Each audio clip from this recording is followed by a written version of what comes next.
teaching demonstration in Teaching EPP with Entrepreneurship by Hyacinth May Alvarez. Good morning, everyone. Now, before we start our class, please lead the prayer, Angela. Okay, amen. Very good. Thank you, Angela. Now, class, before you take your seat, please pick all the pieces of trash under your chair and align it properly. Okay, sundan natin yung mga upo sa harapan para maging align yung chair natin. So, okay, now class, you may now take your seat. Before we start our lesson, let us have first our attendance. When I call your name, please say your favorite fruit or food. Okay, class? Angela? Okay, now, Christine? Rose-Ann? Very good. I am glad that you all are all here in our class. So, now before we proceed to our new lesson, I would like you to introduce in our classroom rules. First is be respectful. Second is be polite. Third is be productive and prepared. And also, raise your hand when you want to answer or want to tell something in our class. And aside from that, I would like you to listen and use opo and po when your classmate or when I am asking to you or telling you a word. So now, class, who among you still remember our previous lesson? Please raise your hands. Okay, Maui, very good. Our last lesson is all about food preservation utensils. Give Maui a 5 claps. 1, 2, 3, 4, 5. Very good. So now let us proceed to our motivation or our at first activity. For the direction, identify the picture and then answer if it is a fact or bluff. When you answer fact, it means it is a preserved food example, and when you answer bluff, it is mean that this picture are not a preserved food example. So, are you done, class? Great. Give yourself a very good clap. 1, 2, 3, 1, 2, 3. Very good. So now let us proceed to our new discussion. But first, I would like you to introduce in our objectives. First is to describe the process of food preservation.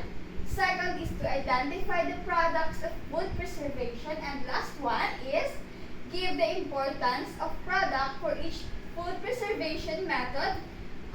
Drying, salting, freezing, and processing. And now, here's our topic for this lesson. Who among you can read it?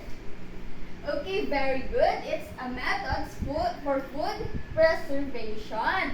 So, now class, who among you still know or still remember what are food preservation? Please raise your hand.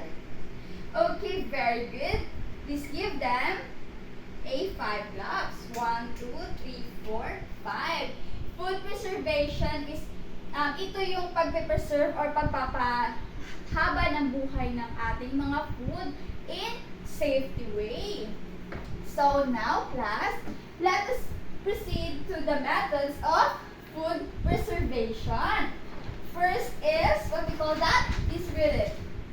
Very good. Canning. Canning is the process of placing food in jars or cans and heating them properly to specify the temperature. The example of canning are jams and the chili garlic. Jams, niluluto yung mga jams but kailangan din ito i-preserve using a jar and the proper way to preserve it. Next is the cold temperature preservation. It is a storage of low temperatures these are the dairy products and also the hot dogs.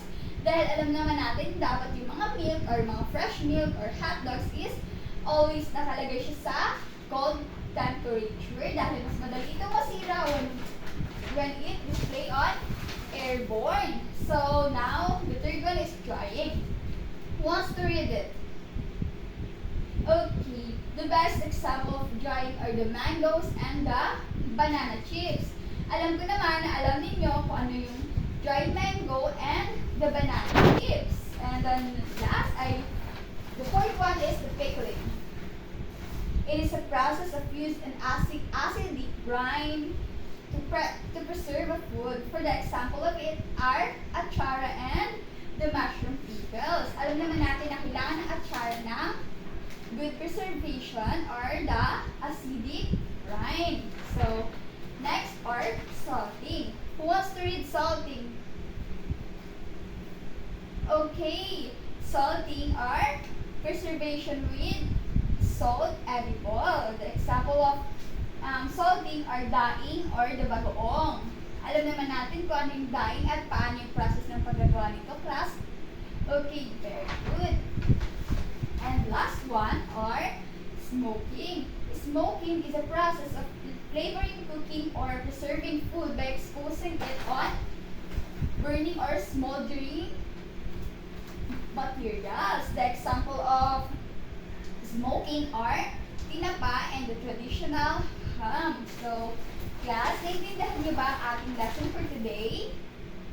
Great! So now let us have another activity entitled Guess Me. For the direction, identify the products in the picture and label it with the preservation method: drying, smoking, salting, pickling, canning, and cold temperature. I would like you to group yourself into two groups.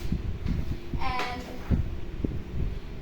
here are the group 1 and here are the group 2. Pwede bang lumapit sa akin ang any representative of each group para kunin yung envelope here in front and for the remaining instruction. So, let us start, class. But before, these are the criteria of our group activity. Are you done doing it, class? Okay, great. Give yourself a good job clap.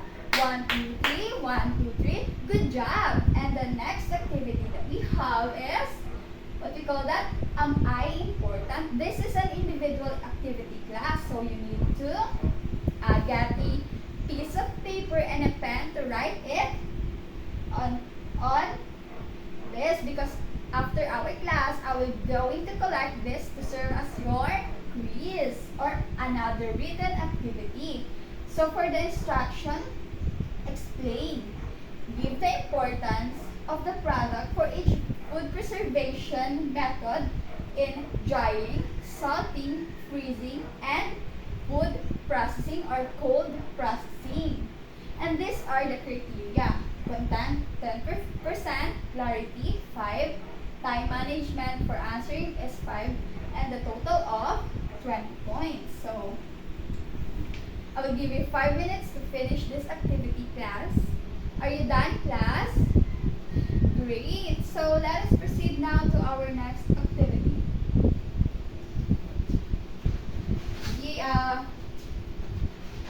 I will going to read the instruction first, and after that, I will going to give you a time and a criteria to make it properly. Our activity titled Let's Try. For the instruction, do the process in drying banana by following the procedure in the video presented. I am going to present a video first, and then after that, you're going to do it in your own.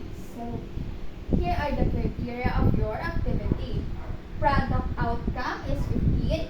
Following procedure 15. And the time management, also the teamwork, are 10% for the total of 15 points. This is by group also. Sorry, nagkamali ako kanina, but this is a group activity. I'm going to group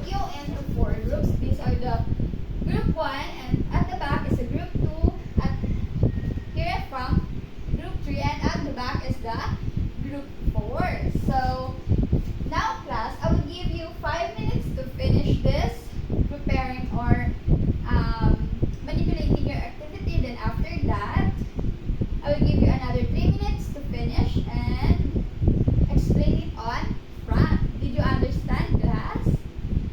Okay, very good. Are you done doing it? Okay, give yourself a wonderful clap. Did you know what is wonderful clap, class? Okay, I'm going to do it first and then you do it after me. So here is the wonderful clap. 1, 2, 3. 1, 2, 3. I am wonderful. So class, do it on your own, please. Okay, very good. So now class, let us recall in our activity or lesson for today. How many methods or how many procedure that food preserving has? Just raise your hand, class. Okay, Anne-Marie? Very good. It has a 7. And who among you can give a 2 example of it? Okay, Loreto? Correct. Smoking and pickling. And then last one is, what do you think it is important to do food preservation or following the method to do food preserving in our health or in our life? Just raise your hand. Okay, Maui? Yeah, it's correct. So we need to follow or we need to do the food preserving to be healthy and para hindi ma-contaminate or masira agad-agad yung ating mga food. So now, class, give yourself a 5 claps. 1, 2, 3. 1, 2, 3. Very good. So now let us proceed to our quiz. Get a 1 piece of paper or 1 foreign piece to be specific and a pen. And I'm going to show it on the screen. For the direction, read the question carefully and write the letter of the best answer. I will give you a 5 minutes to answer this activity or this quiz. And aside from that, no cheating, class, because kapag may nahuli ako sa inyong nag-cheat or nagkopyahan, ang gagawin ko is magkakaroon sila ng oral quiz. So, naiintindihan ba natin, class? Okay, so let's start. Tapos na ba kayo, mga bata?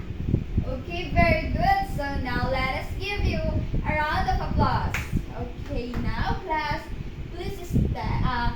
Before you stand, please copy this assignment. Get your notebook and your pencil. Write it on your notebook.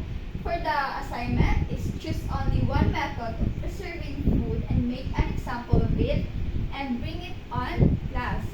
Sa assignment natin is pwede kayong humingi ng tulong sa inyong parents or kapatid para magawa nito ng properly. So now, class, are you done copying your assignment?